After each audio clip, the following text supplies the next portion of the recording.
반갑습니다. 안녕하세요. 저는 우재봉 권사입니다. 오늘 여호수아 1강을 함께 나누려 합니다. 여호수아는 전쟁 이야기입니다. 얼핏 전쟁하면 딱딱하고 재미없는 이미지가 떠오르지요. 하지만 이번 전쟁을 통해 하나님께서 우리에게 원하시는 가치 있고 유익한 승리의 삶의 원리가 무엇인지 알아보겠습니다.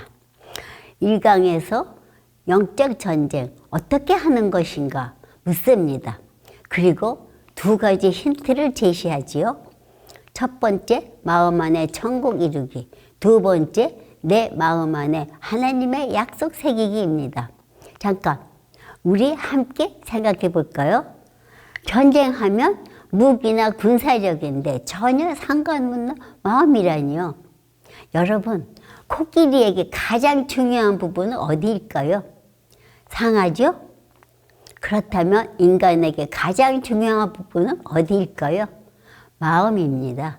명예, 돈, 사랑, 권력 아니고 왜 마음일까요? 우리의 마음은 좋은 곡식이 자라고 잡초도 자라는 밭처럼 선과 악이 함께 공명하며 싸우는 전쟁터입니다. 여호수아는 이것을 영적 전쟁이라고 하지요. 전쟁에서는 무기가 아니라 용사들의 마음의 준비가 중요하다는 말이 있습니다. 또 플라시보 효과에서 우리의 오묘한 육체는 마음의 지배를 받는다고 해요.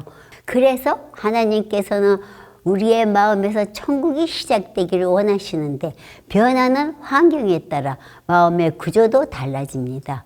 이스라엘 백성들의 마음도 어디에 있는지, 무엇에 집중하는지 이스라엘의 환경을 따라 살펴보겠습니다. 이스라엘의 첫 번째 환경은 애굽입니다. 애굽에서 이스라엘 백성은 노예로 살았습니다. 이때 이스라엘 백성의 마음은 바로를 신으로 섬겼고 채찍에 대한 두려움에 떨면서 혹독한 노동을 했습니다. 하나님께서는 바로가 신이 아니고 우상에 불과하다는 것을 깨닫게 하기 위해 10번이나 애굽을 향한 재앙을 반복하셨습니다. 이스라엘 백성의 마음에 의지했던 것을 무너뜨리셨습니다. 이처럼 때로 우리에게 어려운 고난을 겪는 것은 내가 마음으로 의지하던 세상 것을 부수고 하나님께로 돌아오게 하기 위해 배열된 환경입니다. 두 번째 이스라엘의 환경은 광야입니다. 광야는 누구에게 주권이 있느냐의 주권 싸움의 전쟁터입니다. 이스라엘 백성이 바로를 떠나 애굽을 나왔지만 여전히 그 마음 안에는 애굽의 가치관의 자리를 갖고 있었습니다. 이것을 우리는 옛사람이라고 합니다.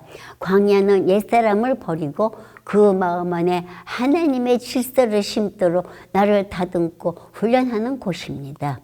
그렇기 때문에 애굽을 생각하며 불평, 불만, 원망을 하고 자기 주장을 내려놓지 않으면 광야는 끝나지 않습니다. 광야의 목적은 자기를 부인하고 언어, 생각이 바뀌고 마음 안에 하나님을 신뢰하도록 하기 위함입니다. 이스라엘 백성의 세 번째 환경, 약속의 땅, 가나안은 어떤 의미일까요? 출애굽하고 광야를 지나서 성막을 짓고 가나안까지 들어온 이스라엘 백성들은 하나님과 상호 책임, 상호 존중의 삶을 산다는 의미입니다. 나는 주님을 위하고 주님은 나를 위하시는 연합의 단계입니다. 따라서 가나안은 이스라엘 백성의 마음 안에 하나님을 주권자로 인정하고 그분 앞에 신발을 벗고 온전한 복종과 헌신을 드리는 삶입니다. 지금 우리의 마음은 어디에 있을까요? 애굽인가요? 광야인가요? 가나안인가요? 잠시 각자의 마음을 돌아보시길 바랍니다. 이제 두 번째로 내 마음 안에 하나님의 약속을 새기기입니다.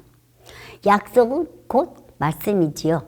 우리 마음 안에 무엇으로 어떻게 말씀을 새기는지요?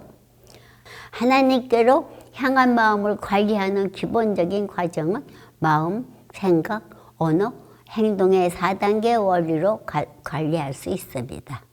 언어와 행동의 바탕에는 마음과 생각이 있습니다. 마음은 다분히 외부적인 자극에 의해서 좌우되기 때문에 밖에서 나를 움직이지 못하도록 우리는 마음과 생각을 잘 관리하여 스스로를 잘 지켜야 합니다. 여호수아 1장을 보면 하나님께서는 여호수아에게 마음을 담대히 하라, 강하고 담대하라는 말씀 4번이나 반복하십니다. 여호수아의 어떤 모습, 어떤 마음을 보시고 용기를 주셨을까요? 어린아이는 밤길을 걸어도 부모님만 곁에 계시면 세상만서 오케이인데 여호수아는 부모님처럼 의지하고 수정드렸던 모세가 죽음으로 부재이고 전쟁을 눈앞에 두고 있으니 마음이 두렵고 불안했을 것입니다. 그래서 하나님께서는 용기를 주시면서 전쟁의 승리 비결을 가르쳐 주십니다. 1장 8절에서 이 율법책을 주야로 묵상하라고 말씀입니다. 형통한 삶, 곧 가나안을 사는 삶의 비결은 소극적으로는 악인들의 꾀, 죄인들의 길, 오만한 자들의 자리를 피하는 것이지만 적극적으로는 여호와의 율법을 주야로 묵상하는 삶입니다. 말씀을 읽고 묵상함으로 보는 관점이 바뀌고 생각을 지킬 수 있습니다. 두 번째는 이 율법책을 내 입에서 떠나지 말게 하라입니다. 말은 인격입니다. 우리는 하나님의 대행자입니다. 말을 하려면 약속을 말해야 하고 하나님의 살리는 언어를 사용해야 합니다. 늘 말씀을 읽고 읊조림으로 부정적인 언어가 긍정적인 언어로 바뀌고 불평, 불만이 감사의 언어로 바뀌어 우리의 입술을 지킬 수 있습니다. 세 번째는 1장 7, 8절에서 그 안에서 기록된 대로 다 지켜 행하라입니다. 우리의 행동은 감정에 의해 좌우되는 경우가 많은데 말씀이 나의 행동을 좌우하도록 해야 합니다. 오직 말씀 따라 그대로 행동으로 옮기면 약속의 행동으로 지켜집니다. 우리의 마음의 중심, 행동의 기준이 말씀이 되는 것입니다. 결론적으로 하나님께서는 가나안 전복 전쟁을 위해 전쟁 전술을 가르쳐 주시거나 군사력을 동원해 주신 것이 아닙니다. 여호수아와 이스라엘 백성에게 그리고 예수 그리스도를 믿는 오늘의 우리들에게 말씀을 믿고 순종하는 것입니다. 그렇게 될 때 내 길이 평탄하게 될 것이라고 약속하셨습니다. 이것은 전쟁에서 승리할 것이며 하나님께서 주신 가나안 땅에 차지하리라는 것입니다. 따라서 영적 전쟁은 믿음과 순종으로 싸우는 전쟁입니다. 우리가 할 일은 말씀으로 자신을 관리해서 가나안의 하나님의 통치를 실현하는 백전백승의 삶을 사는 것입니다. 저는 1강을 공부하며 많은 감동과 도전을 받았습니다. 대부분의 사람들은 실질적으로 도움이 되지 않는 조언이나 명령은 거절하거나 반박하거나 자기 주장을 앞세웁니다. 그런데 여호수아는 하나님의 약속의 말씀을 받은 후 일체 의심 없이 신뢰하고 믿고 순종합니다. 우리 예능교회 복도에 표로 걸려있는 말씀 중에 믿음은 은혜 받는 비결이요, 순종은 축복받는 비결이요, 겸손은 받은 은혜와 받은 축복을 오래 간직하는 비결이라는 글이 있습니다. 여호수아의 삶이 이런 삶이었던 것 같습니다. 저는 마음속으로 저에게 질문했습니다. 온전히 믿고 순종하는 삶인가? 하나님의 약속을 따라가는 믿음의 삶이 내 안에 존재하는가? 말씀 묵상을 얼마나 갈급한 심령으로 하였는지 질문했습니다. 자신이 마치 온전한 순종인 것처럼 착각으로 지나온 저를 성령님께서 돌아보게 하십니다.